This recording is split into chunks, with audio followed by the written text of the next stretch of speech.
అదొక అందమైన గ్రామం. అందులో ఒక బాలుడు పులి పిల్లలతో ఆడుకుంటూ ఉంటాడు. ఎంత సంతోషకరమైన సమయం. అయితే ఒకరోజు వాళ్ళ తాతగారు Careful చెప్తారు, with those cubs, they're full of surprises. Be careful with those cubs, they're full of ప్రమాదం, surprises. జాగ్రత్తగా ఉండు అని.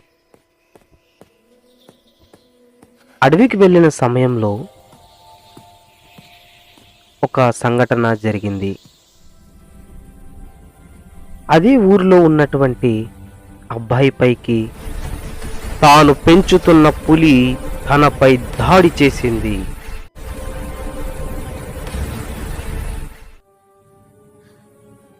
చాలా దెబ్బతిన్నాడు ఆ అబ్బాయి. వెంటనే ఒక ఆయన వాళ్ళ తాతగారికి ఆ సమాచారాన్ని అందించాడు.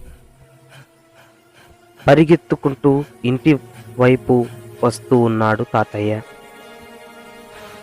చాలా కోపంగా బాలుని చూస్తూ ఎంతగానో ఏడ్చాడు.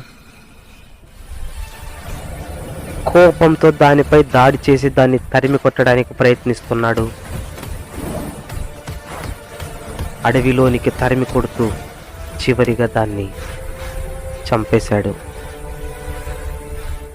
మనము కూడా మన జీవితంలో ఏదో తప్పు చేస్తూ నాకేం కాదులే అన్నట్లుగా ఉంటూ ఉంటాం. జీవితంలో గడుపుతూ ఉంటాం. అందరితో ఎంజాయ్ చేస్తుంటాం. కానీ నరకముందని మనం మర్చిపోకూడదు. దానికి తగిన శిక్ష పొందుకుంటామని మనం మర్చిపోకూడదు. అందుకే దేవుని సన్నిధికి వచ్చి వాక్యం విని మారు మనసు పొంది సంతోషంగా ఉందాం.